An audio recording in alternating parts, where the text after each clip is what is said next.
What's up, Tutorinos? Welcome back to the Game Addicts podcast show. We're talking about the modern and retro video games that we play and collect. I am this podcast player, one Brando, and joining me here today is this podcast player, two, Mike. Hello. How's it going, good sir? It's going. It's going. It is pretty hot back here in the game room. I don't know if you can see the glisten. Like on my forehead, I got some nice and good sweats going on. We took last week off.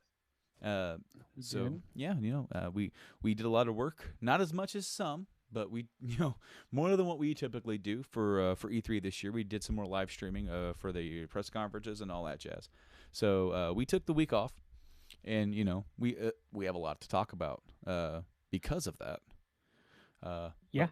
But first and foremost, I got some news flashes. I don't know if you guys have noticed, but I've added buttons up there to the top, and we are now on iHeartRadio, and we have a SoundCloud. We're not paying for extra stuff on the SoundCloud. I want that to be noted. We're not. I'm not going to do it. Not right now. We currently don't make any money off of this. This is just, we do this because we love, we talk about games anyway, so why not just hit the record button while we talk about games? But if we ever do, maybe we will. Maybe we'll support and have, 2 spots, our Podbean hosts, which goes to everybody.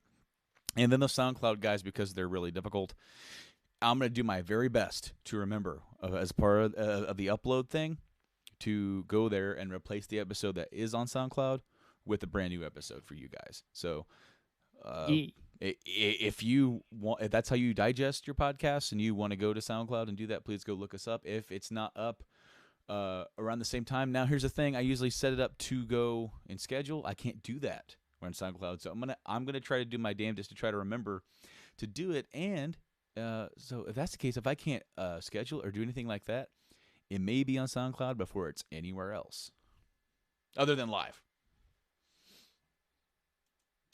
Yeah. But man, how have you been, man? It's been a minute. No, well, I mean, only about 75 minutes. That's not okay. Now, yeah, I'm being. Just let it go. Just let it go. Okay, it's been a minute I since am we doing got well. together. You're doing good. Yeah. You came over and helped me with my gutters, with one gutter. Yeah. And you about killed yourself? I hurt myself twice. Not once, twice. First time, I understand. Second time was my own stupidity. So. Was the second time when you tried to run down my hill?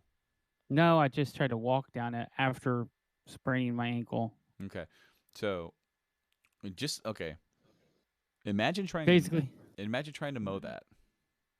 It's hard. Dude, that is like the pottiest whole yard I've ever been in. I will admit that. It literally was just potholes everywhere, and I don't know why, but my brain, the ladder, only the first rung is only like 6 to a foot up. It's very short, 6 inches to a foot, maybe. So I've always skipped the last rung on a ladder. Well, when I did, I stepped into one of said potholes, and I mean, your natural reflex, you do not want to try to support your weight onto a bending joint, so you just collapse. And I walked that one off just fine. I was like, oh yeah, we're good. And then as we're leaving, you're carrying the ladder, and I just am talking to you, and I took a step onto the hill, and I thought, this is probably a bad idea. I just hurt my ankle. Literally that moment, I stepped into another hole and jumped and landed on my right leg at the bottom of your hill, cursing up a storm because, well, I that one actually hurt my ankle. That's what hurt it. The first one I was fine, but after that, that hurt. Well, and okay, so it, it doesn't make any damn sense to roll my yard. It doesn't. It's like how and like if you try to roll that hill, you're just gonna fall. Yeah, I mean, yeah. my yard is technically pretty small, and so like I got a little bit of a backyard, I got a little bit of the side, so you can get like a couple passes down the side of my house with a roller to even out the surface. But I Yeah. mean, it is what it It's is. not worth it. No. It was funny that I did that. Today we I don't went and have saw anything to Spider say. Man. Today we went and Then saw we went and Spider saw Man. Spider-Man today. Yeah. It was good. We did the IMAX, which I'm going to say it here. That to me is not an IMAX experience. Um, when the first IMAX in Indy opened up, they had a actual IMAX experience, and it was it pretty much encompassed your entire visual. Well, this is just a 3 to 4 times larger screen at that IMAX here Mm. in Lafayette 10 now, right? I think it's Lafayette 10 IMAX. Lafayette 10 IMAX. Yeah. And don't get me wrong, it's awesome, but for me, I definitely don't like it that loud. Those freaking things were so loud that it actually shook the seat and shook stuff out of my pockets. That's cool, like having that impact, but I don't like that. All right. So back home, uh, in Hoopston, that's where I went to school. There is a single screen theater, it's old school theater with a balcony, right? And you had just painting the picture for you guys at home. You had instead of rows all the way across, you had like the center section and two side sections. It was old school theater, dude. And then up top you had your balcony, and the audio in that place was louder than any theater I've been in. Sans like this one. This is the first theater in a long time I've ever been to that Wow. ever rivaled that. So for me, that was the movie going experience, going and watching Jurassic Park, Batman Forever, even Terminator 3. Just, whoa, you're just getting. Right. It's almost like what's that Phillips or Memorex or one of the CDR guys where the dude's sitting in his chair with his hair blowing all the way back.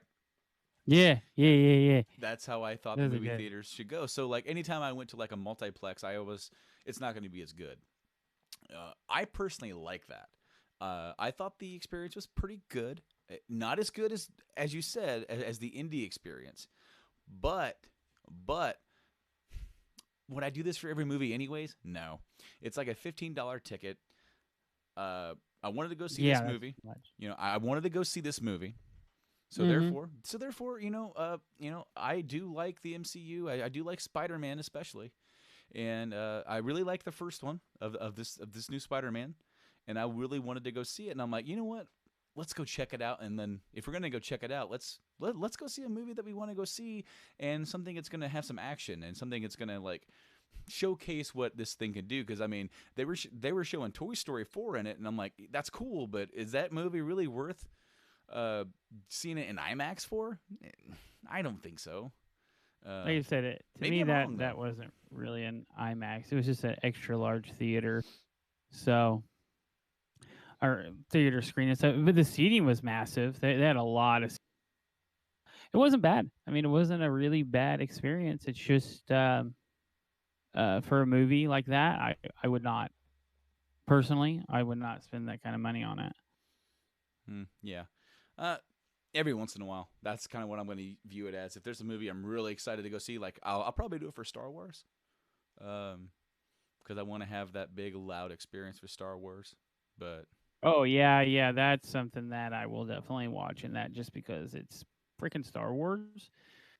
I'll probably see Star Wars at least 3 times minimum. I think I saw Last Jedi twice. So I think I saw it 3, three. and then I saw the last one 3 times in theater as well. The Return of the Jedi, The Force Awakens. I wish I would have saw that one in theaters. Hell yeah, dude. Hell yeah. Well, But huh? we have pickups. Uh, I told you that I was going to do pickups. I told you. Oh, yeah, you do have pickups. Mm-hmm. Oh, yeah. Well, by all means, grace us with these awesome Okay. pickups of yours. So I already know the response that I'm going to get, which is fine. Finally picked up the new God of War,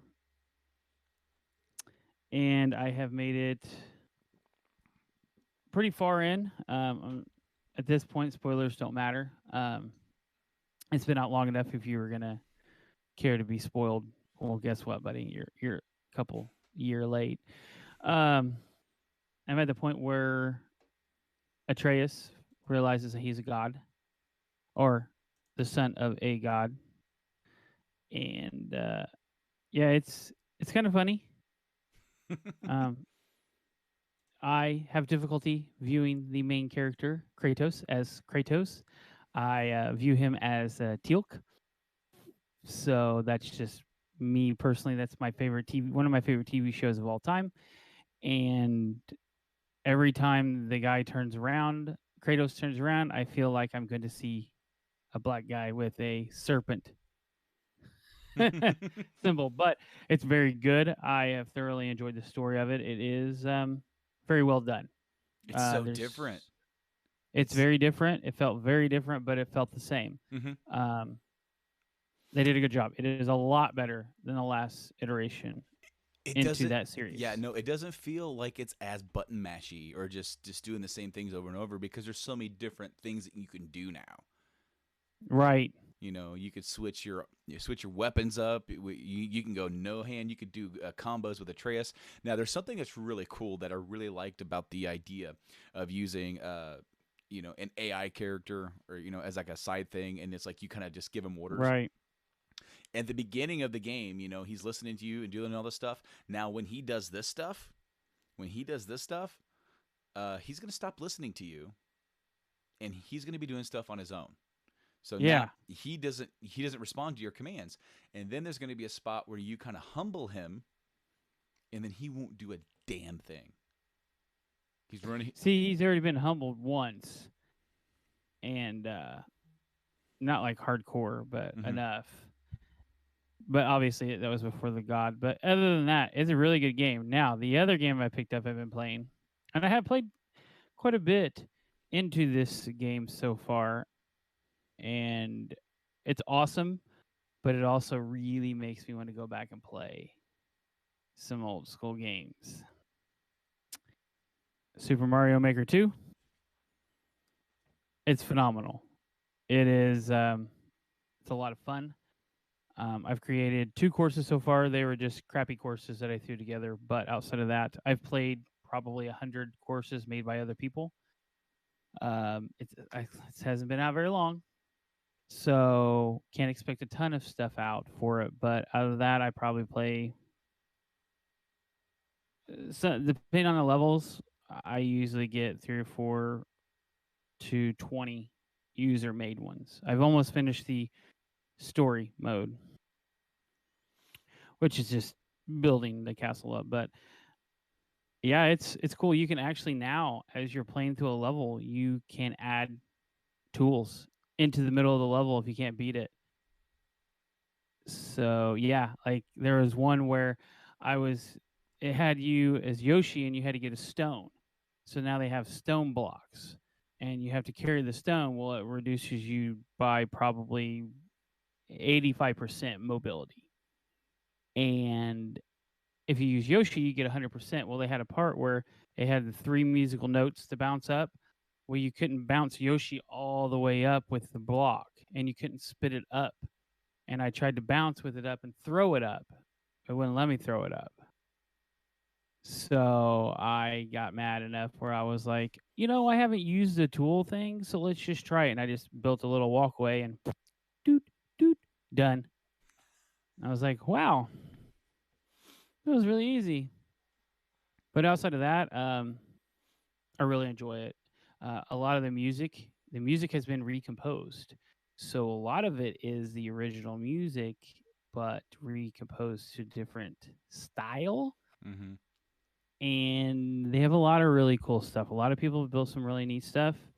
Obviously, the creators of the game did a really good job with their levels. I just did one um, with the 8-bit dough controller that I just got properly working today, where it was lava, but it wasn't lava. It was like you were in a galaxy back. It looked like Super Mario Galaxy background, and then it had lava, but the lava wasn't lava. It was like galactic goo. I don't know what to explain. It was just like purple, Mm-hmm. and you were going down the level, and you were just having to bounce off the wall so that you wouldn't fall all the way down into the lava or whatever it is. It's fun. It's a lot of fun, but like when you do Super Mario World, it will do the when you complete the level, it doesn't do the dunk like he Yeah. does the thing, but it doesn't do the whoop and zoom the like fade to black on the Mario. So every time Yeah. it does that, I always do the thing and because it makes you. And then I'm sitting there going, man, I really want to play Super Mario World now. And then more Mario 3. It's fun. It's a lot of fun. A lot of the stuff is really neat. A lot of the stuff can now be used. You can actually have doors in Mario 1. Ooh. So they have doors, locked doors and stuff. And they have a new system where you get key fragments. And then that will give you the key so you can move through. It's really neat. I really, really enjoy it so far. It's one of those things you can just get mindlessly lost in. And it's Mario. I mean, we grew up with Mario, so we love Mario. Absolutely, dude. I'm excited to play it. I enjoyed the first one. I introduced you to the first one. You came over. We had Mm-hmm. we had a cookout, and we had a lot of fun just sitting there, digging around with it, playing it, and it was a good time.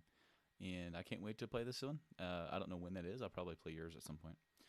I mean, let's be honest. Yeah. But um, I also got mine with the 12-month download. yes, get So get that's a big deal. get your free. Link your Twitch Prime and Amazon Prime. Get that, link it, and then get your free year for that, because then that'll stack and you'll have 2 years. Yeah. I'll That's what I'm going to do When we get today. done with this, I'll help you do that. I do have two pickups, but they're not gaming related, and I've shown vinyl on here before. Of course, I do collect music and do stuff like that. So I bought this a couple months ago. It finally Yeah. got here last week. You've already seen it in person, Yes, I have. but I'm gonna get it. I'll be right back. You go get it. Doop-a-doop-a-doop. You go get it. But anyways, what he's about ready to show us, or you guys, is the iced earth that he picked up, and it has really cool I really wish I would have like remembered art. and just set these out. But I finally got the game He room. can't hear me. Of course, if you're watching this, it's a completely different view. I haven't even mentioned that. Of course, you now can see like the door to go out, the closet, the door to go outside, one of my gaming bookshelves, and then over here, good old Red 13 and the Wii U gamepad and Vita. But I got rid of that damn futon, and I have the room. That goddamn futon. So hopefully, I'll have a lot more room for that damn green screen for when I want to use it. Mhm. But so I got the two reissues of Demons and Wizards. Now this is the self-titled. Demons and Wizards is a side project from the main guy, John Schaefer from Iced Earth. He's the songwriter, guitarist, and then the lead singer and lyricist of Blind Guardian.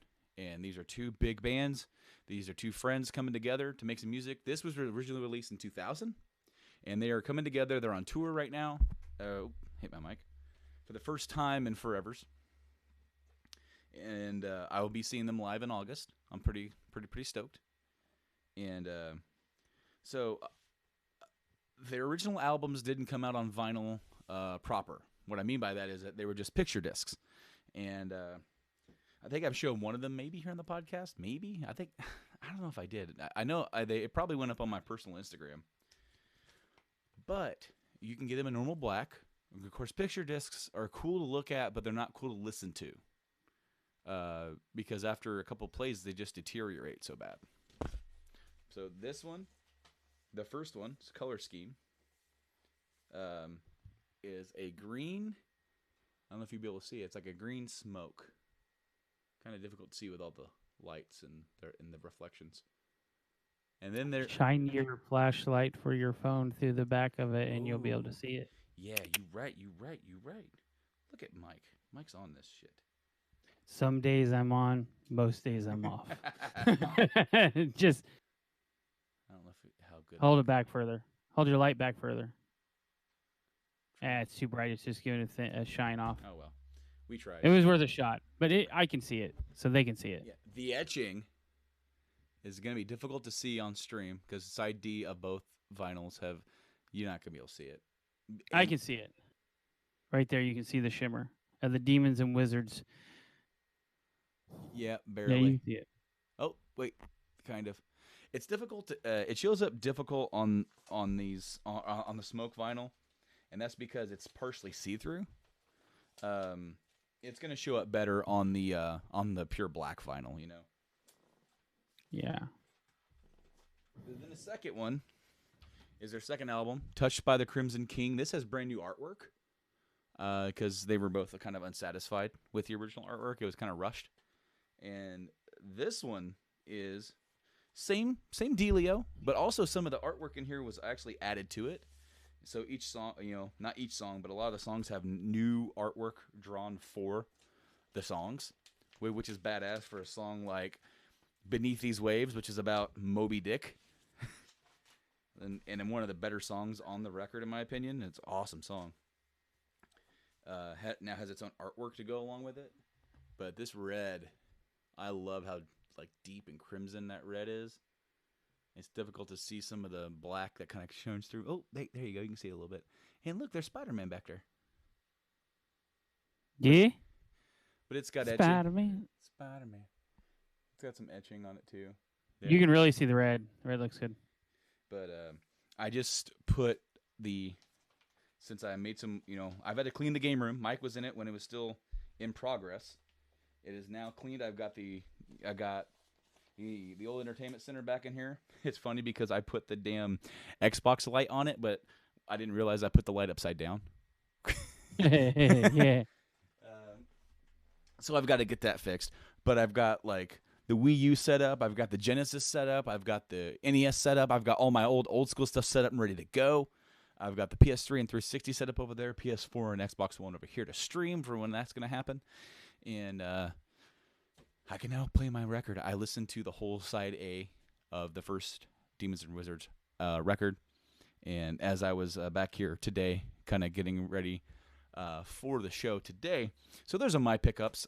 Along with those, I also got the CD versions too. I got a cool bundle. But what do you say we get into some actual news? Because I've got a really interesting one to start the day off. Because it's not news, it's just interesting. Okay. Well, let's see what you got. So look at this old guy here. That's Big Boss. Good old Big Boss, Metal Gear Solid. According to the Russian Defense Ministry, Metal Gear is an American intelligence project. Now, Mike, I understand we've been having some connection issues, and hopefully I don't, You cut it out. Try again. Go back 4 seconds. Mike, I understand blank. That I've been cutting out. I have a solution, and I took a screenshot, and I'm trying to send it to you so that you can see it, because you can do it while we're live, but it's not showing me screenshot. Well, because what I can do is I can actually go over to this, because we are trying a new record thing here today, folks, like a new way, and I'm actually going to change windows. And you don't have to do that. I got it right here. Oh, well, son of a gun. What the hell are you doing? I'm slow. Shut up. Because I was just going to share my second screen. That way you could see the articles that I had. What were you going to do?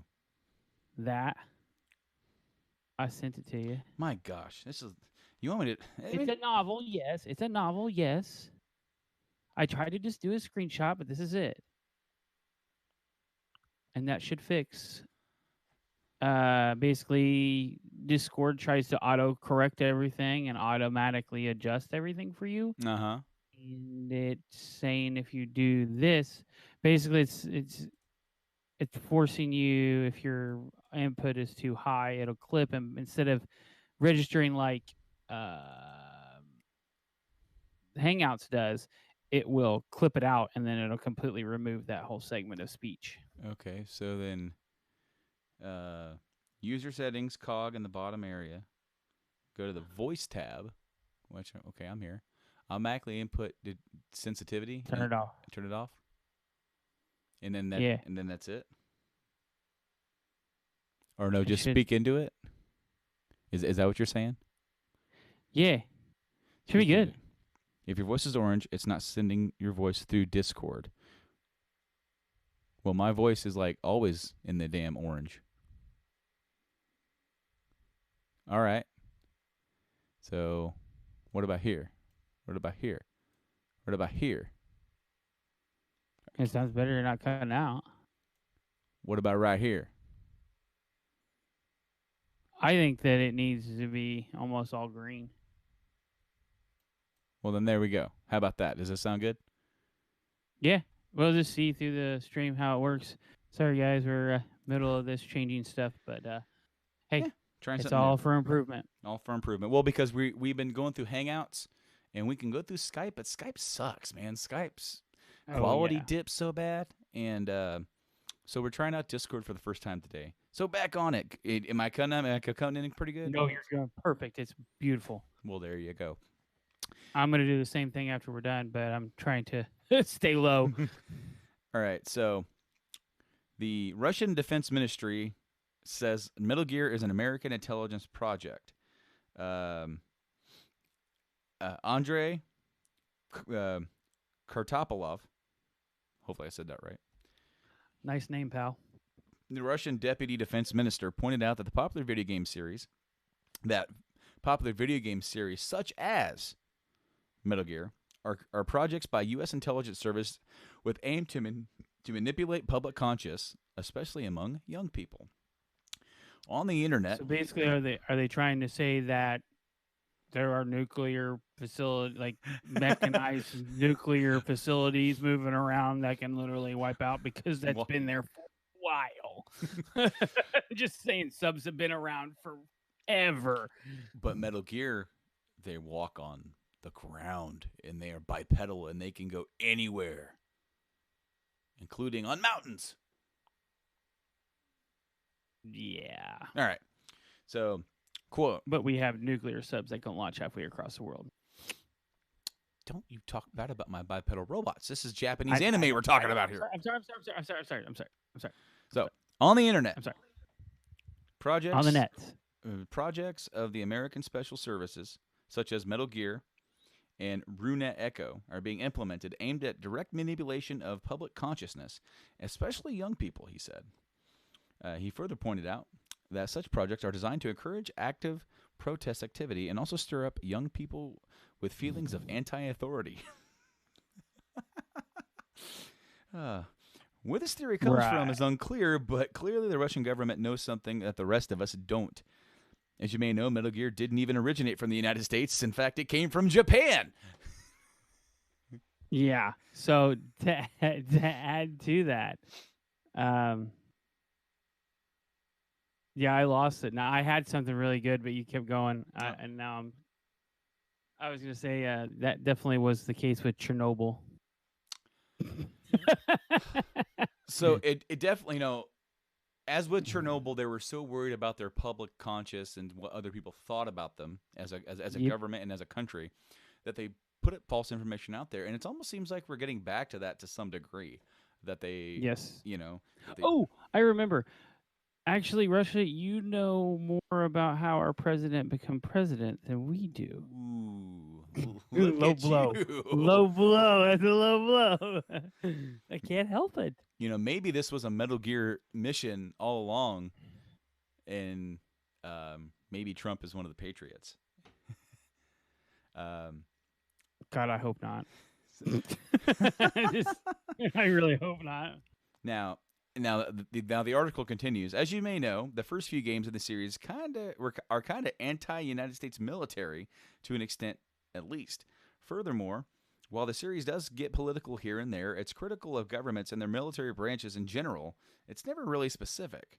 In Metal Gear Solid 2: Sons of Liberty, power in the U.S. government has been usurped by a rogue group called the Patriots, who are trying to use AI to manipulate the public. So to say it may stir up anti-authority in government and those that play it isn't too much of a stretch. But then again, where and how did the U.S. government get involved in its creation? Anyway, there you have it, folks. Kojima's been brainwashing you for years, so watch out for Death Stranding. Oh, dude. I mean, it showed pictures of World War II in it, so just saying, maybe he's saying that the U.S. are devils and we're after the Russian intelligence. And who knows? Some of this stuff is just so far fetched. It's almost insane to believe that somebody believes it. Okay, so when you look at it, like Metal Gear Solid over the years has gotten more westernized for the kind of game that is. Like the Metal Gear Solid 5, like the picture I'm showing on stream, is the most westernized version of that game you'll ever play. It, the earlier stuff in the series, like they really focused on what like North American gamers are liking and are popular with them, with action games, to sort of replicate that without sacrificing what makes Metal Gear Metal Gear. They don't want to make Metal Gear Solid 5 into a Call of Duty shoot 'em up, first person shooter. It's got to be that, third person stealth action shooter. It's got to be a multiple genre bending thing. But I think this really shows ignorance from, like he's trying to make a point, and like he's saying that the U.S. military or U.S. government has sanctioned this game or got involved with the creation of this game. Like, I guarantee you, Kojima would have loved that. He would have loved government. He'd been input. all about that. Give me some of them. Give me some stuff to wrap some conspiracy theories around. I mean, that's what he's good at. He's a mind fucker. That's what he does. So anything you give him, he's going to use as ammunition. So he would have took anything that the government would have gave him. Absolutely. So I remember watching behind the scenes, and like when they were creating Metal Gear Solid 2 and they were trying to make it more realistic, because the first game it was just like you running into a room and you could kill everybody in the room and then your bodies disappeared and all that stuff. Is still very video gamey. But when you entered a room and you were having been caught, they would send people to look for you in groups, and they would actually clear the room like you would in that situation, and they would actually go through and they studied the clearing tactics and everything about people covering certain corners of the room and everything. They went through and they actually studied that. Now, are you telling me that Kojima would not love for the U.S. government to be like, hey, how about this? How about a little bit of this? Maybe I'll give you some of this information. Now, Kojima doesn't like people getting involved with this stuff. So he's not going to change his view of what's what. But there's a couple of games in this series, like 3. Well, 2 does involve a Russian group. 3 does take place, in the Soviet Union. And then 5 does involve some of the Russians because of a lot of it takes place in Afghanistan during the 80s. Yeah. Russia was there, so whoop-de-doo. Yeah, whatever. People think too deep. Oh, dude. All I can say is, you got us. Sorry. Right? Not like every freaking country doesn't have freaking spies everywhere. Like literally everywhere. Mm-hmm. So I ain't too worried about it. Whatever. So this next story I want to talk about is this story sucks. We talked about this. It's Activision. I mean, yeah. It's just, I mean, you look at it this way, for what we're getting ready to say. Same thing kind of happened with Disney when they took over Sony Pictures. Sony? Or not Sony. I'm Fox. sorry. Fox. Mm-hmm. They laid off a bunch of people. But the way that Activision went about it is really shitty. So go ahead and read the said article, sir. So we discussed this. Oh, when was it? Like back in February, maybe January, right at the beginning of the year. When they laid off the 250 people for tech support for, I believe it was Overwatch. It was more than that. I'll read the article. This article comes from labor411.org. The labor movement is calling out Activision CEO for obscene compensation as the company lays off workers. The AFL-CIO Secretary Treasurer Liz Shuler is calling on the SEC to take action on corporate executives who abuse stock buybacks for their own personal gain. The AFL-CIO's, the nation's largest federation of unions, has taken aim at Activision Blizzard CEO Bobby Kotick and his annual compensation in the 2018 following a massive round of layoffs this year, which saw nearly 800 employees lose their job. Yeah, I just know about the 250 for the online for Overwatch and their online stuff. To Tech support. continue, Liz Shuler, in a statement published on Tuesday, this was on June 26th, so around that time. This is about a week ago. Where was I at? Okay. That the Activision Blizzard CEO, Kotick, his financial compensation in 2018, which was $30.8 million, a majority of which came from stock options, $19 million, saying this is like legal highway robbery. Activision Blizzard has called 2019 a transition year. Net revenue for the first quarter was down to $1.83 billion compared to $1.97 billion for the same period in 2018. And in January, announced a stock buyback program that would authorize the company to purchase $1.5 billion worth of stock ahead of cutting 750 jobs in February. In May of 2018, the company made an aggregate cash dividend payment of $259 million to shareholders of record at the close of business on March 30th, 2018, according to SEC filing. Schuler claims that such stock buybacks and payments help C-suite execs artificially meet their incentive pay targets. She calls on the SEC to take action on corporate executives who abuse stock buybacks for personal gain. Pretty much, dude. Now, we know this takes place in many other corporations, but this is like, okay, so Activision Blizzard is one of the biggest gaming companies out there, next to EA and then Microsoft and Sony and Nintendo. They're all up there together in that top echelon, right? Yep. And then 800 people lose their jobs, and this guy. But you also, if you read that, when you read through that article, you said that they're talking about hiring 750 more people. Hold on. In 2019, this year, I believe is what you said. I may have misheard you. You're not cutting in and out, but that's what I heard. I'm trying to find that number again. Oh, the company authorized the company to purchase $1.8 billion worth of stock ahead of cutting 750 jobs in February. So they're gonna do more. No. This is from earlier in the year. This is them reporting on it. Back then, when we talked about it, and they cut nearly 800 jobs, they authorized people in the company to be able to do stock buybacks, which let this guy make like $30 million. Put that in his pocket. That's ridiculous. I misheard you then. Yeah, this stuff is BS, man. This stuff is absolutely ridiculous. And it happens, as I said, it happens in a lot of different industries, and this shows you what corporate greed is.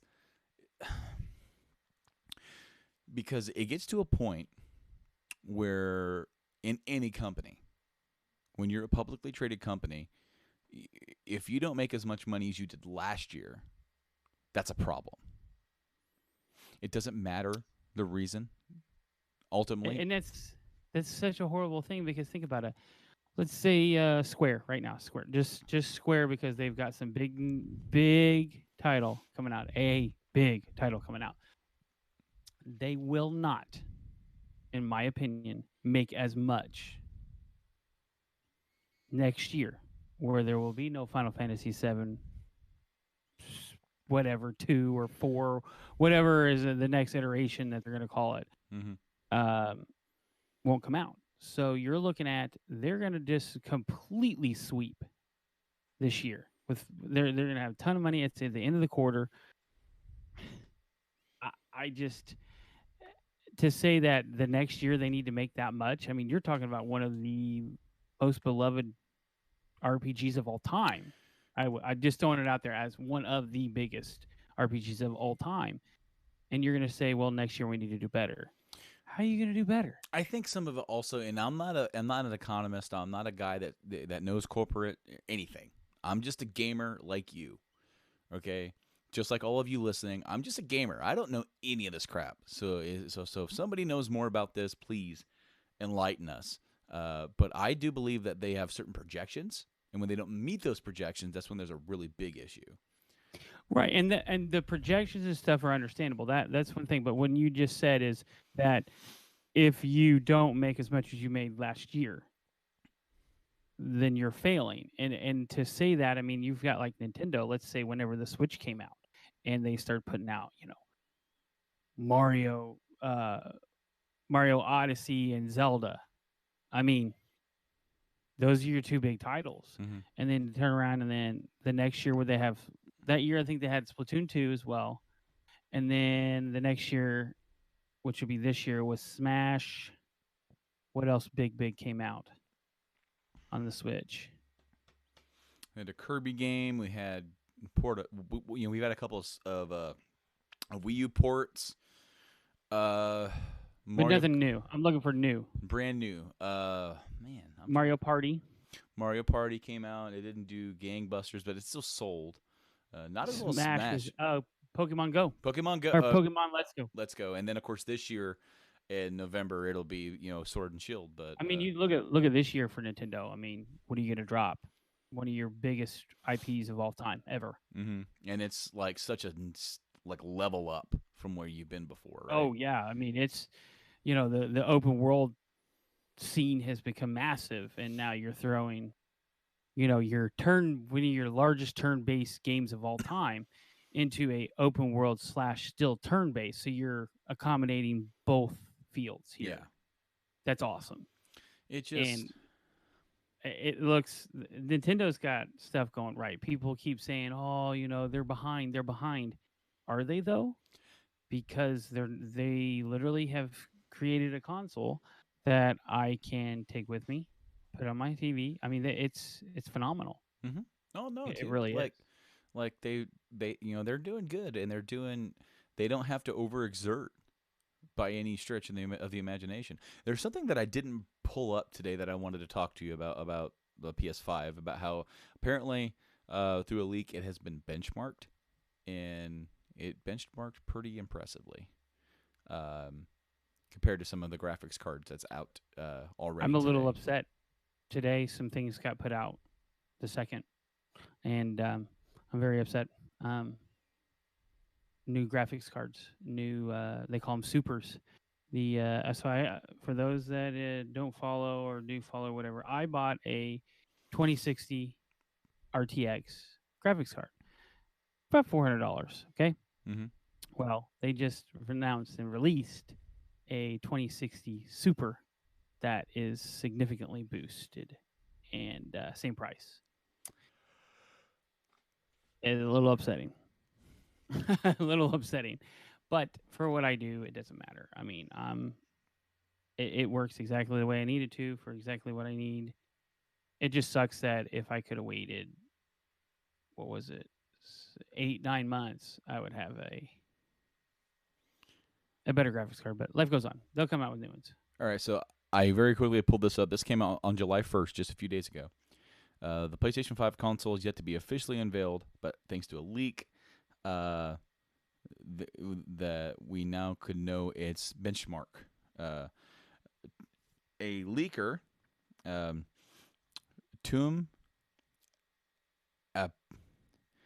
Apisak,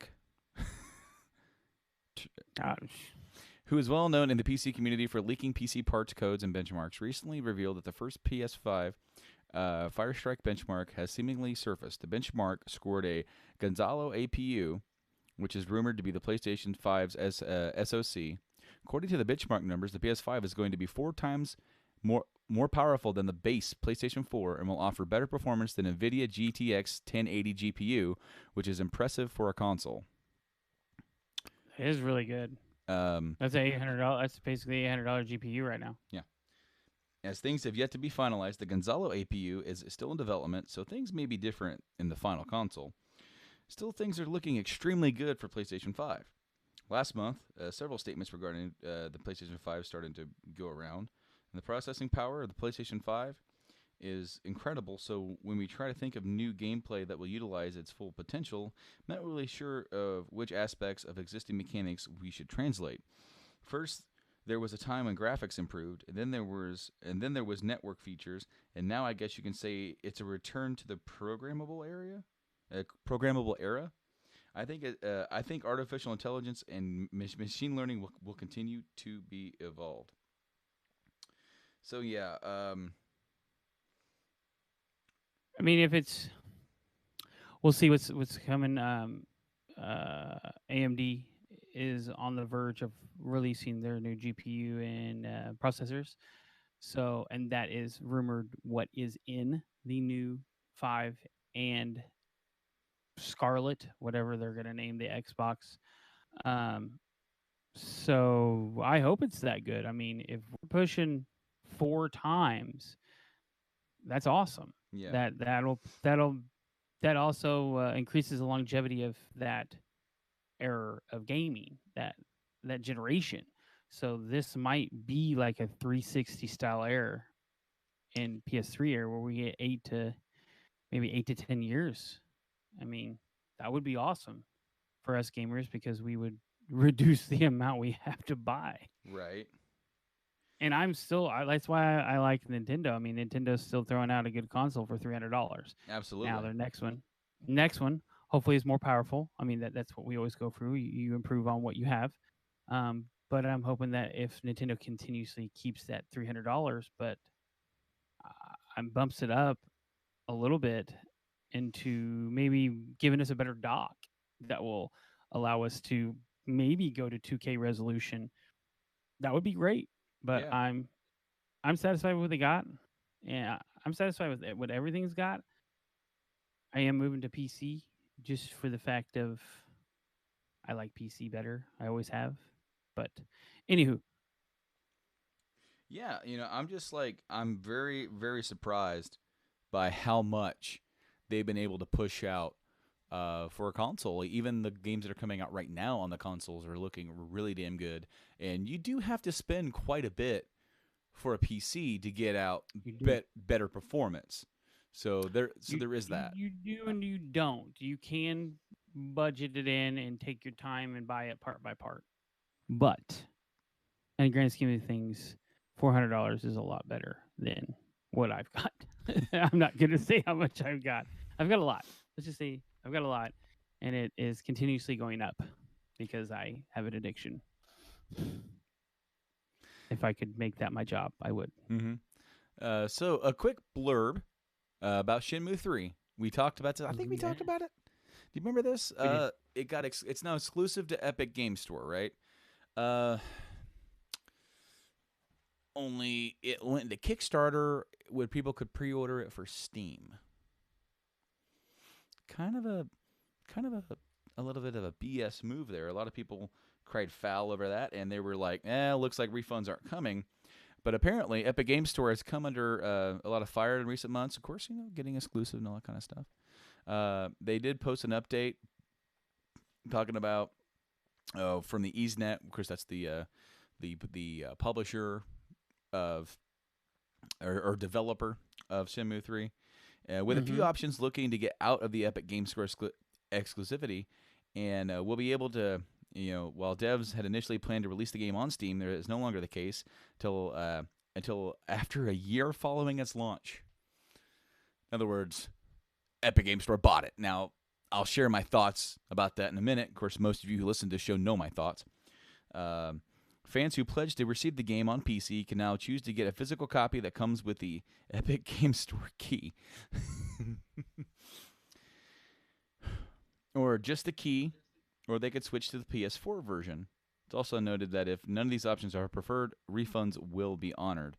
That's when Epic Games CEO Tim Sweeney stepped in to inform everyone that Epic will cover all the refunds so that NetEase doesn't have to take that hit. In addition to this, Sweeney also mentioned that the game will go, that the same will go for any future instances when crowdfunded games become exclusive to the Epic Game Store. So this is the mixed bag. Because obviously it's good that Epic Game Store is going to do this for all those that are really upset and don't want to go to the Epic Game Store. They want to play their games on Steam and they can get their refunds. But I still believe this game launched on Kickstarter 2015. People backed it. That should be the end of story. I mean, they backed it in 8 hours. Like, it was fully funded, fully maxed out in 8 hours. There's no reason. So, okay, so you already announced it for Steam, day one. You shouldn't be exclusive to Epic Game Store. you should have stuck to. You can put it on there. I agree. Put it on there, absolutely. There's nothing wrong with that. More places that the game is, the more that's going to go in your pocket. But come on, you've already have these people who bought it and wanted that, and now it's like what happened with Metro, and they changed it within a few weeks. Now, not the developers, publisher. That's bullshit. No, shouldn't happen. And then you have with Outer Worlds. They announced it months in advance. That way, in Borderlands, you know where you're going to get that game. If you don't like it that it's on the Epic Game Store, you want to play it on PC, you're kind of SOL for a year. Yep. Or you either bite the bullet and play it on there. You don't support it. That's an option. You vote with your wallet, or you could play it on a console if you have one. There's a lot of options. I agree with the ability to go where you want to go, but I disagree with announcing one and doing another. Yes, exactly. I believe that maybe Epic Game Store. I know Epic Game Store is really trying to put that stamp, like, "Hey, we're just as good as Steam. Come to us." It's great. I will never argue with competition when it comes to this stuff because it just pushes each one to be better. Mm-hmm. It's just like the console wars back in the day. What if we didn't have those? Right. Yeah. No. What would happen what if it was only owned by Nintendo and Nintendo did not have to worry about anything? Mm-hmm. Yes, Nintendo does their own thing, but in the back of their mind, they're still trying to compete. They want you to buy their stuff. Exactly. So that's why the Switch is such a big turnaround for them because they're really focusing on third party. We want to make sure that everybody can get in, everybody can make, everything's nice and smooth for everybody. But you got to watch switching stuff around on people because I would be upset. Yeah. I personally would be upset that I had to move my stuff around, but I wouldn't be that upset as long as the developer is getting more money. That's really what it boils down to. Is as long as the developer's fine with it, but don't, like you said, do not announce, "Hey, exclusive on Steam." 2 years later, nah, it's not it. We're gonna just go ahead and put it on Epic Game Store, and then all you guys that did that, sorry, you're screwed. It's like, no. Yeah, no. That's not right. No. That's not right at all. Honor those guys. Honor them. It should be honored. It should be, hey, you have the option. Do you want it? No? Okay, well, here's your money back. You want it on anything else? No. Oh, okay. Or a really good thing is don't really give them their money back. Just give them in-store credit. I don't agree with that, but they're doing the right thing. They're really doing the right thing to make things better. The only issue with this is that it never should have happened to begin with. It never should have been exclusive to the Epic Game Store after it had long been announced for Steam. No. I understand it's a better thing now because it gets, as you said, more money in Deep Silver and these next pockets, right? That's good for them. But it's too late, in my opinion. You've already got people pre-ordered. I think that it should be, okay, we have. I think that there should be a little bit more compromise. I think that it should be, hey, we know you wanted it on Steam. We know you pre-ordered on Steam.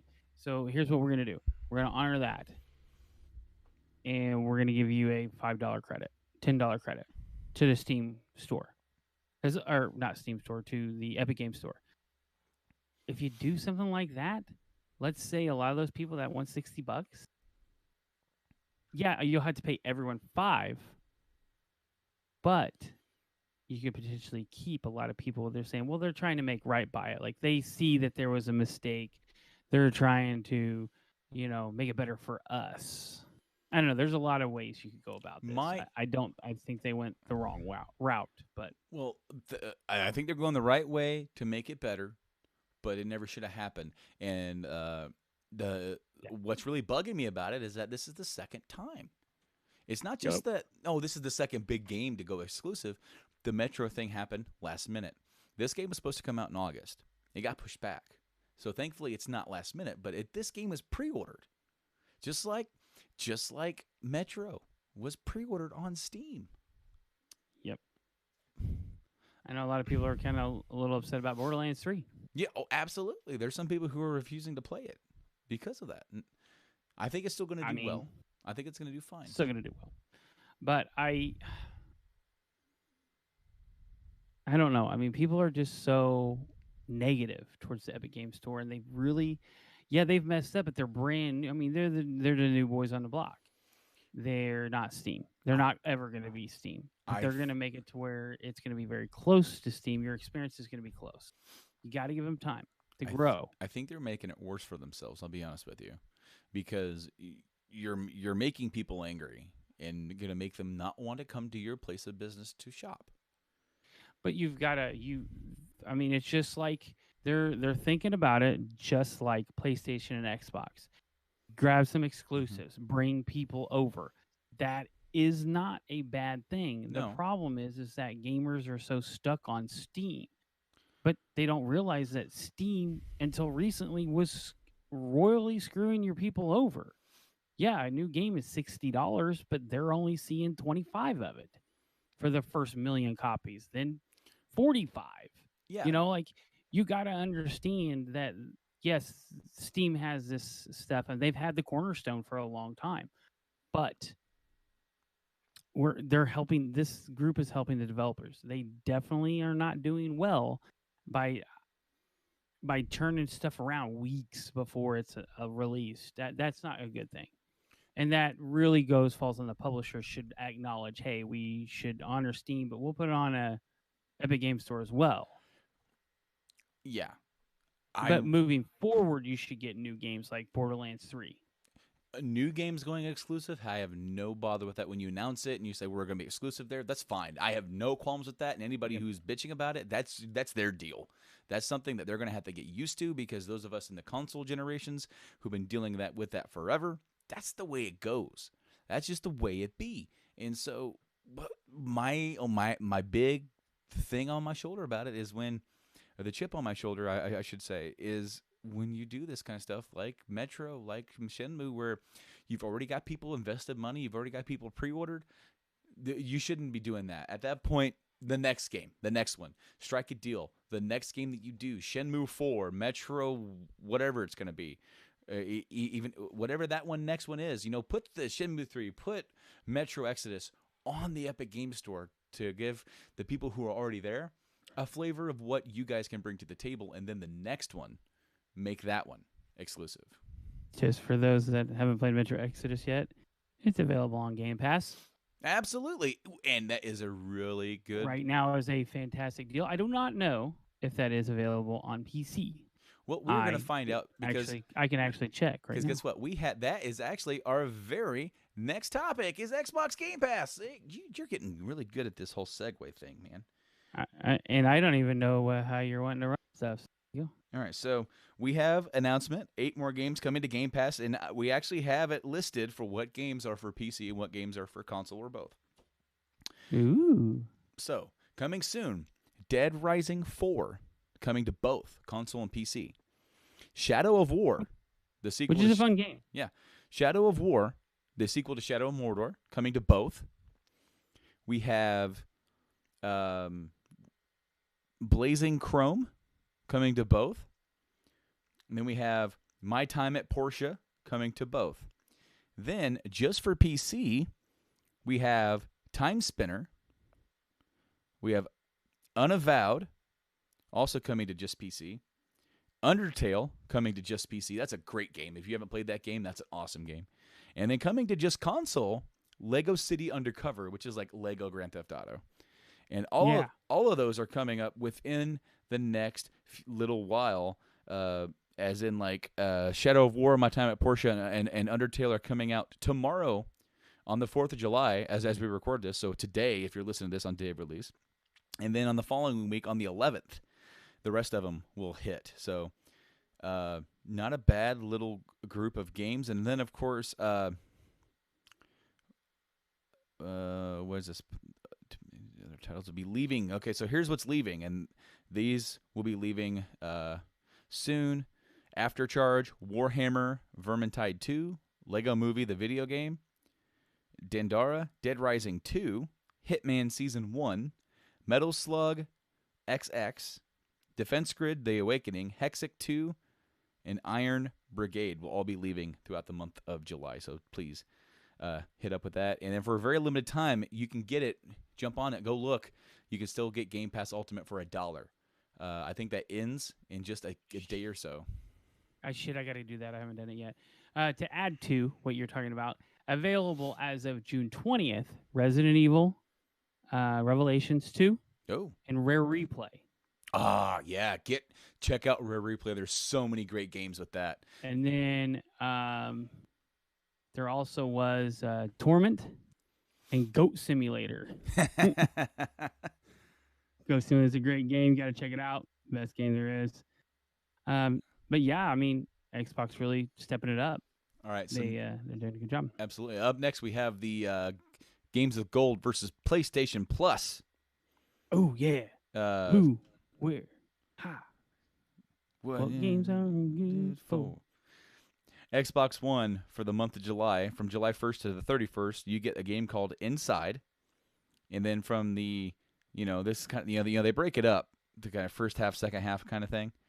A Big Crown Sundown or Big Crown Showdown, July 16th through August 15th. Then for the 360, you have from July 16th to July 31st, Meet the Robinsons, which is that Disney. This is the best one of the list for the whole month. No, just for the first half of July, July 1st to the 15th. Snag this one up if you got gold. Castlevania Symphony of the Night. Yeah, there you go. Get that one. That one's a classic. And then over on PlayStation Plus, this was we've had a little bit of a switcheroo, and originally it was going to be a game called Horizon Turbo and Pro Evolution Soccer 2019, but Pro Evolution Soccer got pulled and has now been replaced with Detroit Become Human, which was Quantic Dream. That was the name of the.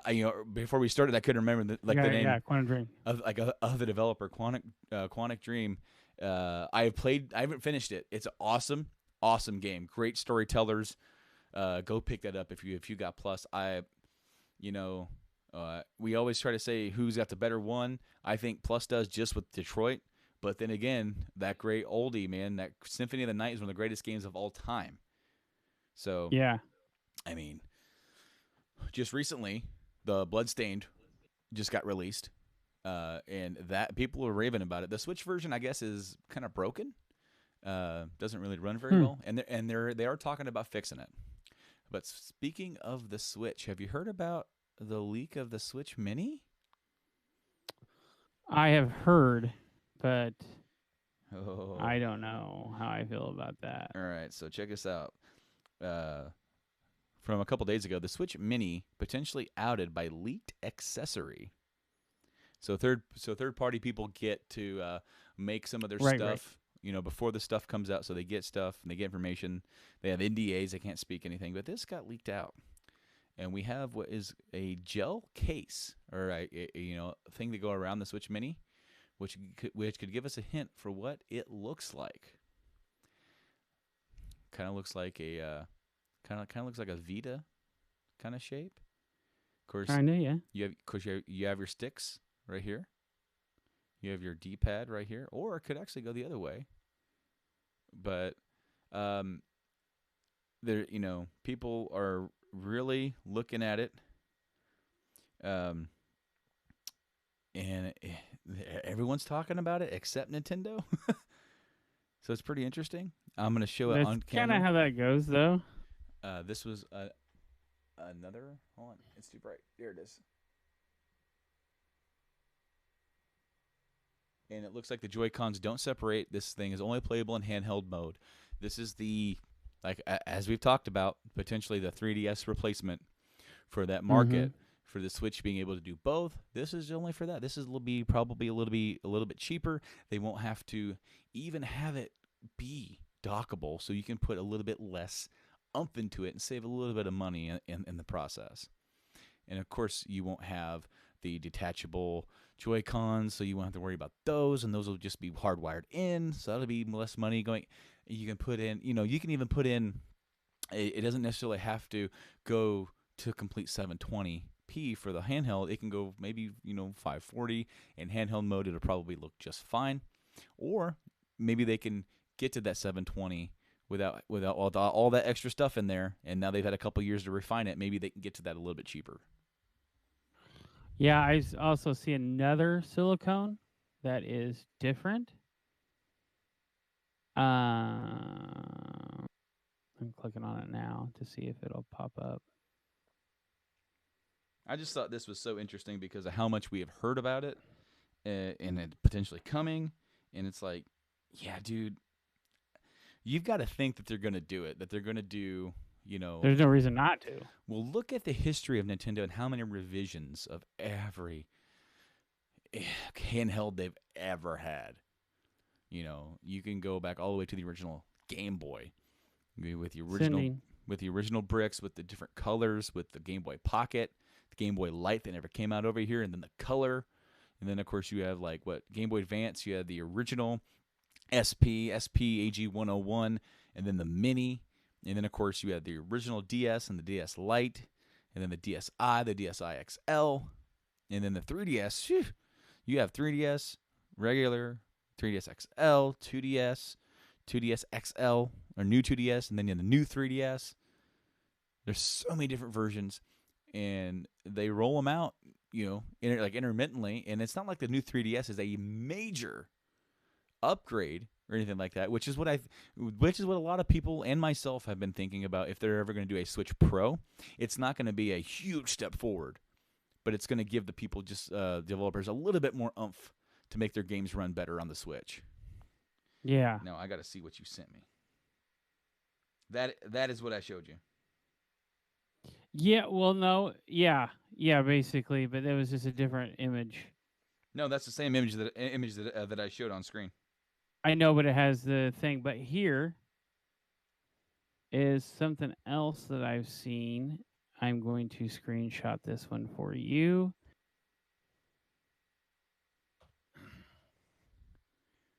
Is it going to let me say? Oh yeah, I can't. I can't do that. Well, let me just take a picture on my phone. Well, sorry guys, you're gonna get the backside of my phone. I'm not going to be able to see that on my screen. No, but I'm gonna send it to you on the Book of Many Faces. On the Book of Many. Well, I'm just glad that the pictures are loading up on Facebook, because today was the day that the Facebook stood still, and you couldn't get stuff to load on there for the life of you. Yeah, you're right. People are losing their minds. All right, it's sending. Okay. It looks something dubbed, but yeah, I mean, it looks like a lot of stuff's coming out with it. Mm-hmm. I mean, and that's kind of way I see it being, really, just a kind of slightly smaller, because it looks like the image that I have up right now on the live stream, it looks like a condensed Switch. Yeah. The one I just sent you literally mimics that exact same picture. Mm-hmm. And it's just somebody mocked up the shape. Yep. Made it blue, all blue, and then stuck the buttons on it where they would be on this. And it looks like it'll work. I mean, Nintendo's notorious about not saying a word. They've And kept saying, we're not going to announce new hardware this year. We're not going to announce new hardware this year, but that doesn't mean that we're not working on it. exactly. Because, as you said, look at all the iterations of the DS family. Let's just say the DS family. Yeah. So, yeah, I mean, it makes sense, and a lot of people are buying it for the mobility. Yeah. So, it is what it is. Anywho, One last item of news, unless there was something else to add to the Switch. nope. Rockstar rumors about games in development. Are you ready for this one? Go. So first of all, apparently Bully 2 is in fact in development. Is that a official? It's rumor. These are rumors. Both Okay. of these things are rumors, so you got to carry them Because you with a grain said, of salt. in fact, in development. So, Well, no facts here, people. no These facts. are rumors. Sorry. All of them. Sorry. That's my bad. My bad. When you said that, I'm like, wait, what? You changed your tone here. Okay, so the rumors have been flowing for a while about this. Yes, they have. They really have. And apparently, according to a user over on Reddit, wink, Yeah. the players will once again be playing as the main protagonist, Jimmy Hopkins, who has traded in his life at boarding school for the college freshman experience. As you well know, this mostly lines up with previous leaks and rumors about the game, which I did not know. That said, off the bat, there seems to be a hole in this. Back in March, the voice actor of Jimmy, Jerry Rosenthal, claimed that while he would love to make a sequel, Rockstar Games hasn't contacted him about the project. Now, he could be fibbing, or they could have gotten a brand new actor for him altogether, which is probably more likely. That I tell you what, though, making a Bully 2 in college would, it's going to make this game a lot, not that the content isn't mature, but when you would play the original Bully, it was more subdued than a Grand Theft Auto. You couldn't kill anybody, for example. Right. You could beat them up. You can explode fireworks and shoot them with potato launchers and do all this stuff, but you couldn't kill anybody. And then if you hit a female, you got an instant wanted, and they were chasing you down big time. So in college, it would definitely take the mature level up a little bit for probably drinking, and that's definitely going to get some attention from from folks. But I mean, none of that is not uncommon for college campuses. And you're gonna exaggerate it, but you're not gonna be showing anything that wouldn't happen. That's kind of my thought on it, is to actually replicate that experience in a game. It depends on how far you go, because if alcohol is involved, you can guarantee that there is going to be the feminists are going to be all over the alcohol-induced rape. Well, which, I mean, now here's the thing. Just like in Red Dead, where they gave Arthur and John, both of them in both games, there are prostitutes in the game. You cannot sleep with them. You can get prostitutes in GTA all day long, dude, and they are now, it's pretty graphic. You can see bumping and grinding. You can see all sorts of stuff. You can see, nipples in Grand Theft Auto 5 now. And they have scar tissue from breast enhancement surgery. It's nuts how detailed it is. But there's they gave Arthur and John reasons not to sleep with prostitutes in the Old West. Narratively. Okay, but and that's fine, but you're talking about the college experience. I mean, stay with me, Jimbo. When you're making the game, you have the freedom to be able to do whatever you want, and you can limit anything that you want. So if Jimmy, the main character, is a freshman coming in, all you've got to say is he's not into that. and make the character because it's a narrative choice, and you're not necessarily making choices. You're playing through the game. There are certain things where you can make choices. Just it's like a controlled choice environment. So if the character himself is making the stands where he will not drink, he will not be involved with that kind of activity, he's going to make a stand, and he's not going to be able to do it no matter how much you want him to.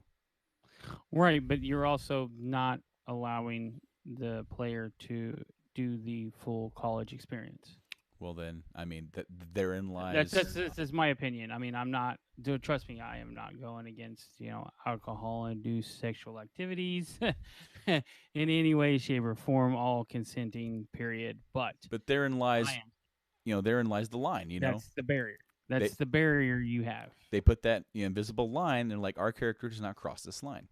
And then if people, and then if the people who are bitching about not being able to do that, that really says more about those people than it does about the people who made that game. Right, but I see both sides. Like, you want to have the freedom to do whatever you want, but there are lines that should not be crossed. I agree with that.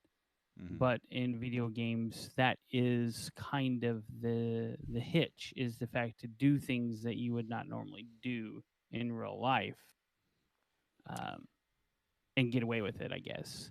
And like I said, in any way, shape, or form, if I saying that these are good things, I'm just saying what the community might say. I personally, my character, I would not go into the full taking advantage of somebody. I mean, I've never done that in real life.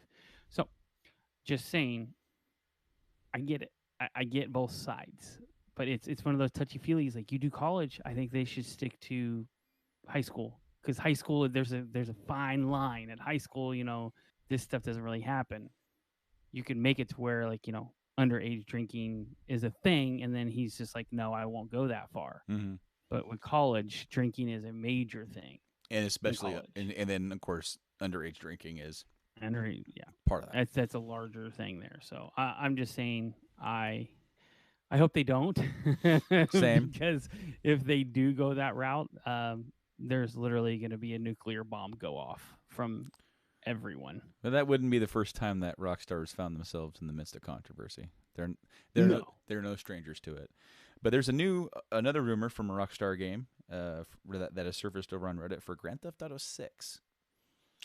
I keep seeing and hearing stuff about that. Cars being made, people working on the vehicles for it. So right now, Reddit is claiming all sorts of things, some of which line up with previous reports and rumors, and some of it's brand new. Most importantly, the rumor claims that the next game is next-gen only, meaning PS5 and Xbox Scarlet. That doesn't surprise me one bit. No, that doesn't surprise me at all. They're in no hurry. Furthermore, the rumor says the game has been in some sort of development since 2012, which is about a year before 5 came out, which that also doesn't surprise me one bit. You would think that there would be a small pocket of guys that are starting to work on the next thing, and I have heard that there are some issues going on along with this taking place in possibly different time periods. But I'll go ahead and continue. Even though the game has been in development since 2012, the proper production didn't begin until 2015 under the codename Project Americas. And now that Red Dead Redemption 2 has shipped, it is in complete full production. Like, they are boom, boom, boom, boom, boom, boom, while probably another division, another development team within Rockstar, not Rockstar North or any one of the major ones, are developing Bully. The main team, the main guys are working on GTA 6. And I completely believe that 100%. Yeah. There's also mention that the game's setting, Vice City. But that's not all. It's also claiming that it's also set in Rio de Janeiro, Brazil, with some missions taking place in Liberty City. Again, this loosely lines up with what previous leaks and rumors have said. The leaker also mentions that Cuba may be in the game, but that's less concrete. Unlike GTA 5, there's only going to be one playable protagonist, which the rumor alleges will be male and not female, like previous rumors have dictated. And it also won't be set in modern times, but will take place in the 70s and 80s. And won't be as committed to realism as Red Dead Redemption 2. What I think that probably means is like how much you have to go about your keeping up your appearance or washing your car, like you wash the horse. quote, you play as an up-and-coming drug lord wannabe named Ricardo, and another key character called Casey is part of the narrative. You start off as a grunt doing runs of cocaine smuggler from Vice City to the new large South American area before making connections with big-time drug lords and making your way up. Again, this loosely lines up with what has been said about the game, but in various reports, which have all been claimed by multiple sites. Interestingly, a new detail from the rumor says to be a giant prison will come into place. What's up, dude, Reno? Hey, hold up. What's up, dude? Oh, hey. We're here for the weekly Wyatt wrap-up. Did you go to the movie theater? I was like, I need headphones. Well, these headphones go in your ear. I don't have the ones that go on the outside. So I'm not going to put these in your ear. But old Mike can hear you. And yes, me and old Mike did go to the movie theater. Now you just it. What did we see? Hi, Wyatt. We see. What? Oh no! What did me and old Mike see at the movie theater? Do Yeah, you what we see? You guys went to see Spider-Man. Spider-Man. Yeah, we did go see Spider-Man. And me and Mama and Daddy go to see Lego Movie 2. Yeah, it was Lego Movie 2. We went to go see Lego Movie 2 about a week ago. No. Did you like the theater? I like the theater. That's cool. Avengers. You see my poster? Those are posters. Yeah. That one's all the Avengers. That one's Spider-Man. And that one's Batman. Well, he knows his Batman. superheroes. That's Spotify and that's YouTube. Yeah, it is, yeah. Hey, what's this one over here? Do you see this one? What's that say? Do you see that poster over there? What's that one? What's the... That's What a is it? poster. I don't know. What is it? It's a light. Well, yeah, that's a light, but can you see what that is over there? What's that over there? Is that okay? You don't, because you know the logo. That's a TV. That's a TV. Yeah, you're right. Yeah, you're right. Are you about ready It's to go a to TV. Are you about ready to go night? No, I just want to still talk. What are we doing for the For the podcast? Yeah, but that's an R and a star and colors. An artist star and colors. Yeah, that's the Rockstar logo. So, can you say to everybody, thank you for downloading this podcast? Thanks for loading up this podcast. Can you Lining say up this pod. thanks for listening on Spotify? Thanks for listening on Spotify. Can you say thank you for watching on YouTube? Thanks for watching on YouTube. Can you say thank you for listening on iHeartRadio? Thanks for listening to the Heart Radio. For me And to on- the Heart Radio. And on Apple Podcasts. And an Apple Podcast. Do you know the game? Do you know the name of Daddy's podcast? What? The Game Addicts Podcast. Can you Yeah. say it? I know it is. It's a controller and letters. It's the controller and letters. How observant of you. Yep. Those are all my games. That's the TV. There's the games behind me. And that's Mario. And that one's speakers. Yeah. And that one's a record player in your game room. There is a record player in my game room. Well, buddy, I love you. I love you too. Are you gonna go night now? No. No. Oh, Mike. I'm trying to get him to wave at me. He's not waving. Can you wave at old Mike? Did It's you see me the other day? Did you see him? Yeah, I did see him do it. But he's at home doing a podcast. Yep. Can you do a Not podcast falling off ladders at your house. and let us wait for you to be done. Well, we're almost done. Yeah, we are pretty much done. Yeah, but so if you want to wait up for just maybe about 20 minutes or something, I'll be in there to say goodnight, okay? And that's a night then. Can I have a hug and kiss and and you go and you wait? Mwah. I love you. I love you. Yeah, go watch Hocus Pocus. I want to. Are we going to watch Pocus Pocus? Pocus Pocus. Focus, focus. Oh man, I love this kid. He cracks me up. You're ridiculous, Wyatt. I'll say that to him, and he'll go, "You're ridiculous." So, anyways, yeah, apparently for GTA 6, a giant prison will play an important part in the game. Here are some other tidbits that the rumors says about the game. It'll be structured into chapters, kind of like Red Dead. Red Dead was structured into chapters. Weather, such as hurricanes, floods, is a heavy focus. Of course, for that area, it would make sense, right? Oh, yeah. Buildings and vehicles will change over eras, like 70s to 80s. Apparently, this has been causing issues for the team. I can get that. Yeah. But it'd be one of the first times that that's ever happened like that. That'd be Which awesome. would be a major... Think about, like, walking into the building, and it's like there's a lot of construction going on in the building you already know. And then you come back a couple months later from doing whatever it is you're doing, and it's a completely different building. Mm-hmm. Like, that would be cool. Or, it would give you a sense of realism. Or just the overall look of the vehicles from the 70s, and then to go back to the area later on in another chapter, and it's in the 80s, and the whole look has changed. The whole design of the cars have changed by then. That's neat. There's going to be a full economy that is, quote, next level. Probably GTA 5 has a fully functioning stocks. Like, I think it's called Ballsack. Makes sense. Something Rockstar would cook up. Oh my god! Mm-hmm. My favorite Rockstarism for GTA is still the athletic wear. Do you remember that? I don't remember the name of it. Well, when you go into a clothing store to get shoes, or like you have like Adidas or Nike for their for the athletic wear company, it's called Pro Laps. Yeah, and it's spelled like laps and pro like your athletic pro, but no, when you say it, it means it sounds like something else. Yeah. Heavily inspired by Netflix's Narcos series, so that's interesting.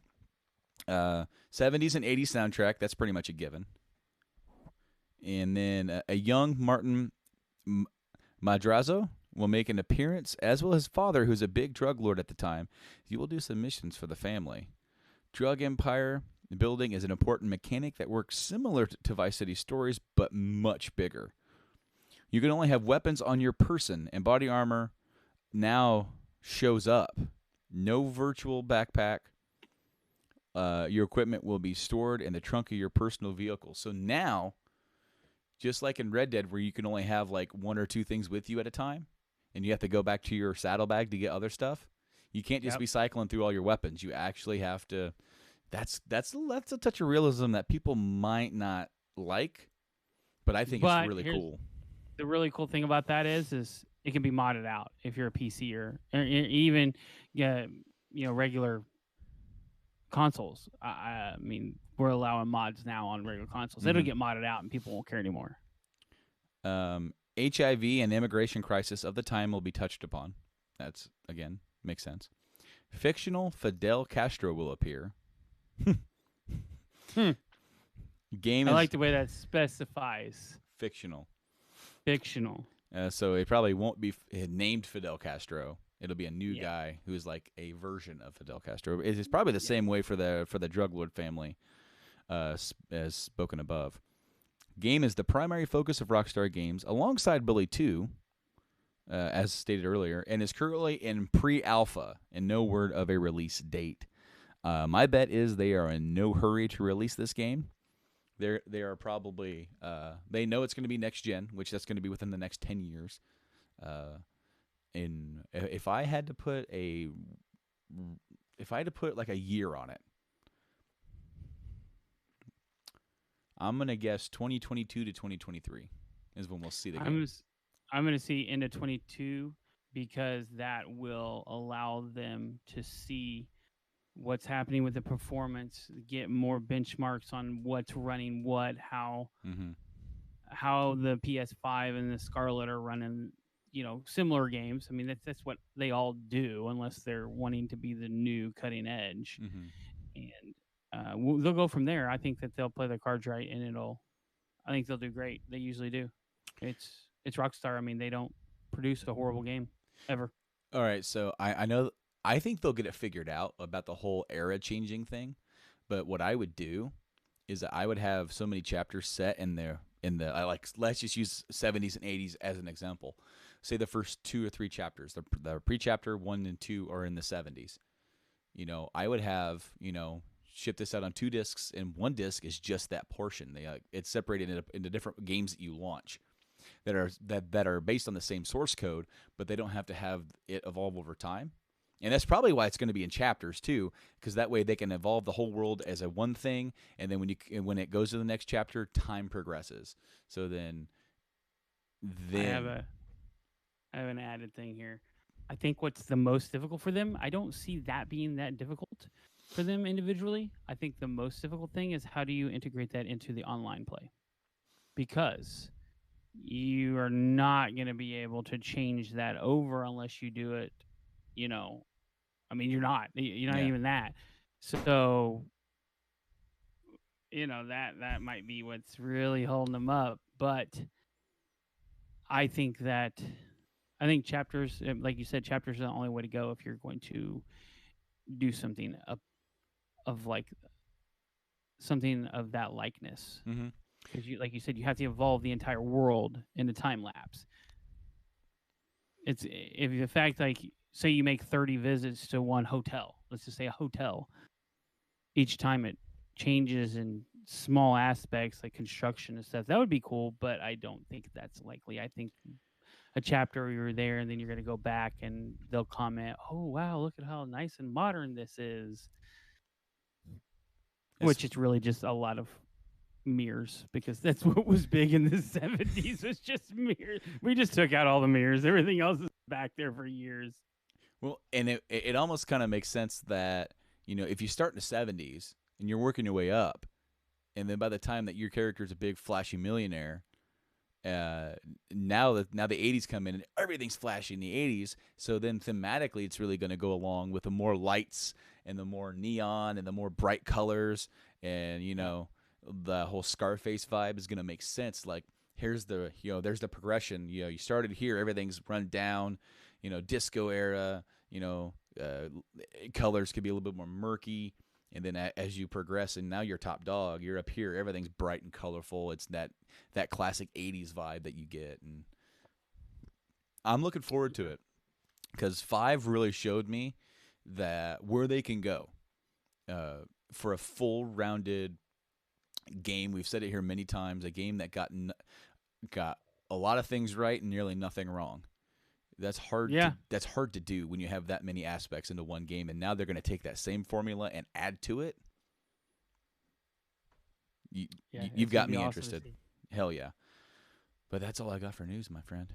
That is it. I got nothing. Of course, I said all my bits and pieces. Yep. And I'm sure that there's more news out there, to talk about. But I mean, that's There's what. Always more news. There's always more news, man, and that's what next week is for. Last thing here, the GameStop Days of Summer sale starts this weekend, and you brought this up. So you can find several deals. We'll just talk about this. The event begins on July 7th and ends on July 20th. So on pre-owned games, you can get buy 2 get 1. Several games you can pick up, brand new games and all that kind of stuff. Game deals going on. There's a huge list, but some of the bigger games, like Madden NFL 18's $5, NBA 2K18's $5, Just Dance 18, and then you got Call of Duty World War II is 10. Same with Battlefront 2, Star Wars, Assassin's Creed Odyssey's 20, Kingdom Hearts 3, Division 2, those are 20. Fallout 76 is 25. That's not a bad deal. Destiny 2 Forsaken. It is a bad deal. Well, see, now you could jump in for $25 and get it on the ground floor before they start adding like actual Fallout stuff into it. Not 200. 260, my friend. Yeah, you're right. So Destiny 2 Forsaken on the PS4 it's $10. Xbox One is 20. Far Cry New Dawn's 20. MLB Show the 19's 40. Our Red Dead Redemption 2 is 40. Days Gone 40. Mortal Kombat 11 is 50. For the deluxe edition, that's an $80 one right there, pal. Anthem, $20. It should be free. Just come take our copies. Okay, so what got it more worse? Fallout 76 or Anthem? Without much conversation, just pick one. I say Anthem. Anthem got more wrong. Anthem Yeah, dropped the I ball mean, harder. really, they're both the same. It's hard to not dive into a conversation with it. Yeah. I think that. I want I mean, you. really, when you go out, you have to say Anthem because the player base of Anthem has absolutely plummeted due to and 76's has plummeted, but it's not. There's only 4,000 people online. It's there's 20, so wherever, however many there is. So we have kind of had this conversation with us, but when you and Tyler from Podcastrophe finally sit down for a podcast, one of these days, make it happen. Talk about that. Measure that. Talk about the pros and cons of because you're already going to be talking about BioWare near the end of that. Slip in. We had the failure of Anthem. What about the failure of 76? And then weigh the cons of what they're trying to do to fix it. But we have more games. NBA 2K19, $20. Rage 2, $40. Devil May Cry 5, $40. GTA 5, $20. Borderlands Game of the Year, only at GameStop, $15. Mario plus Rabbids Kingdom Battles, $20. Super Dragon Ball Heroes World Missions, $50. And then, of course, you have consoles and accessories. Get a new PS4 1 terabyte system for as low as... The fact that you changed position tells me everything. This has got to be a typo. This has got to be a typo. Share with the class. Okay, so I assume you'd have to trade something in to get these. Okay.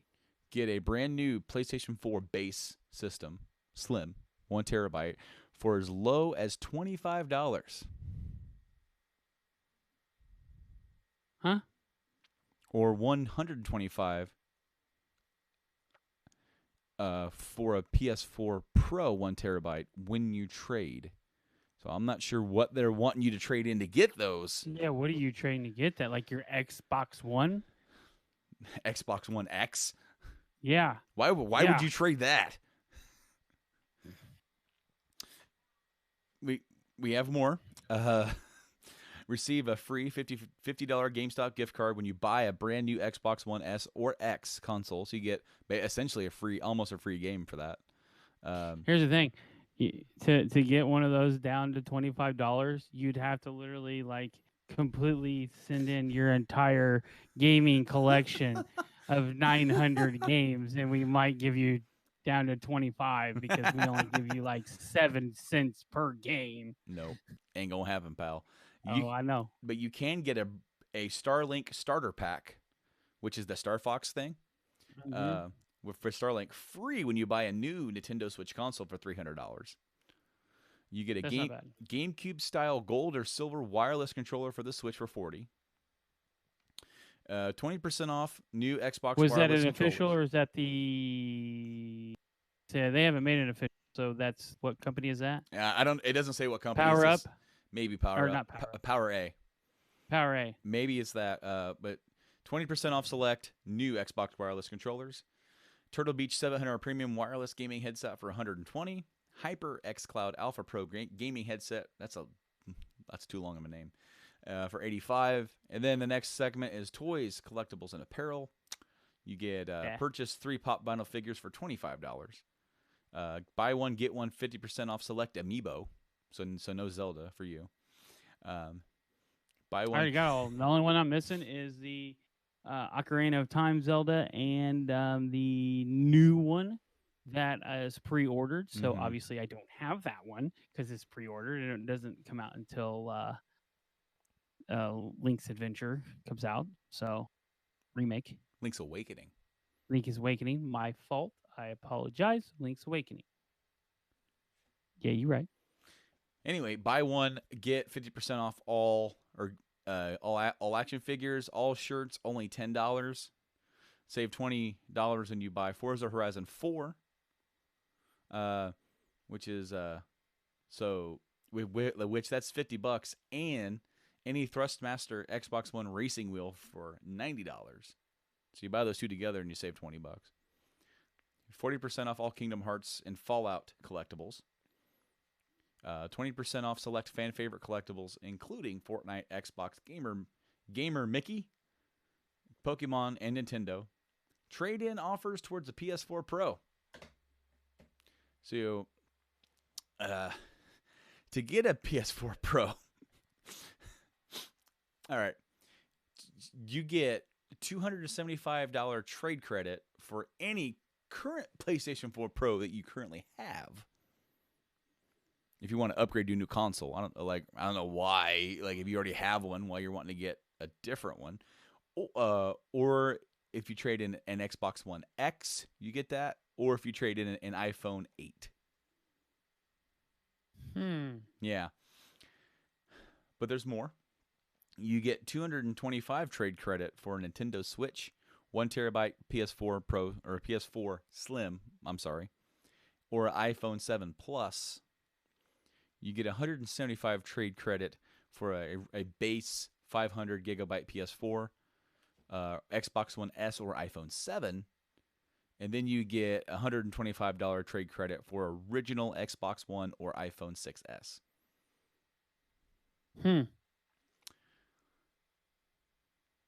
Oh, well. And those are only towards a PS4 Pro, according to the article. But please go check that out if that's something you want. If you want to jump on that, you'll get some monies off of it. But yeah, that's the last thing I wanted to talk about, because I remember that you said there was a deal. I saw the link. So let's let everybody know. Go out and get some stuff. If you want to go get it, now's the time to go shop at the Devil's Playground itself. They haven't been bought yet either. No.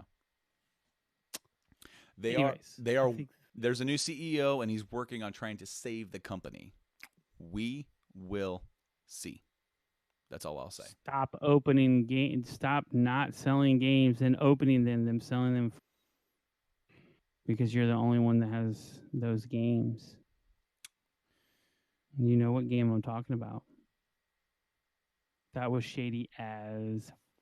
Metroid Prime Trilogy, Xenoblade Chronicles. You get an exclusive, you open them, say they're used, and then you can sell them for market value, which is about, at one point was $90, and it was just bullshit.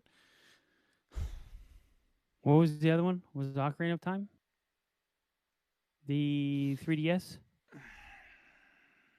It was a 3DS game. Okay, so I was gonna say that they were selling that for more, but it wasn't just GameStop doing it.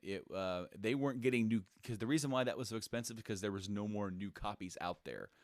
Right. That's a different from with But Xenoblade was the bad one. Xenoblade and Metroid One Prime of them Trilogy. was bad. Both of those were bad because they were the only place that sold them, and they said, "Oh, we're all out." And then they had a whole, stockpile of them, and they would open them and say, because once you open them, then you could say that they're used, and they were opening them and selling them for an extra $30 to pocket that money. And that's eventually those prices went down, and they couldn't do it. But like for the Zelda thing, it was just a matter of supply from Nintendo. Like they hadn't yet re-released Ocarina and a Fan Selects for $20, and with Majora's Mask coming out, that price, the demand for Ocarina went up so much. It was like $75, and I'm like, glad I bought it when I did. Now it's back down. You can get them, you can find them. It's no big deal, but it is what it is, man. That's all I got for this week, dude. How about you? That's all I got. All right, guys. Well, thank you so much for joining us for episode 128 of the Game Addicts podcast. Hope you had fun with us here today. Of course, you can check us out live each and every single week on Wednesdays, normally, over on twitch.tv/GameAddictsPlay. And now we're also on Mixer. Check us out on Mixer. Find us at Game Addicts Play over on Mixer. We're streaming over there, as well as our Facebook page at Game Addicts Play. And then, of course, our social medias, Twitter and Instagram at Game Addicts Play over there as well. Of course, if you missed the live stream, do not fret. You can download us audio version on the podcast networks all around the world, including places like Spotify, Apple Podcasts, our gracious hosts over at Podbean. We're now on iHeartRadio. We're now on SoundCloud. Go check us out over there. There's only going to be one episode at a time because I'm not paying extra. You heard that at the beginning of the show. We're on Stitcher, TuneIn, Google Podcasts, all that cool stuff. And last but not least, our YouTube page. We'll be getting some more subscribers over there. Thank you guys so much for subscribing over there on YouTube. You get the video version and audio version of this podcast, plus any gaming stuff that we do for live stream gaming, which will be coming soon. I'm going to try to find some time to stream within the next... I did not buy my switcher for the Mario. That was my fault. I got behind in, picked up a new car, and there's been a lot going on, breaking my ankle and stuff, I might actually try to stream something tomorrow. I don't know what's what. Also, it's very difficult for me to now say the word tomorrow, thanks to my son Wyatt. Tomorrow? He says tomorrow, and I think it's cute because Mario, Super Mario. And then, so when I'm talking to him, I just say tomorrow to him. I should keep trying to say tomorrow to correct that, but it's now in my head tomorrow, and it's to the point where I say it to my wife. What are we doing tomorrow? We've now taken some of his words into our own vocabulary, and it's funny. But no, tomorrow on the 4th of July, I might actually try to sit back here in the blazing heat back here for a while and stream. I don't know what. I've wanted to do Mass Effect. I want to do that for a while. I'm set up to go for that. Maybe Resident Evil. I set up stuff for that as well. I don't know. Maybe I'll flip a coin. Maybe I'll restart the original FF7 back here and do that. I don't know. But whatever I do start, I want to finish. So that's my next, I'm not going to start it and not finish it. Like a couple other ones, I started FF7, but then my PS4 died. Hey, we had to fix it. And which we did fix it. We did. It works. Does it still sound like a jet engine? Yeah. Oh, yeah. I mean, but at least now it powers on. Yeah. But with this microphone, you don't really hear it because you got to be right here to really do in that. the bubble. But if I was using this old bastard right here, I mean, this thing picks up a mouse fart. So anyway, that it does. Guys, thank you so much for downloading, listening to this episode, watching it. However you do, please give us a subscribe, a follow, a like, a comment, email us, whatever you want to do. Get in touch with us, man. We want to hear from all of you, and we thank you so much for following along. Until next time, I've been Brando. I've been Mike. We'll see you then, guys. Game on.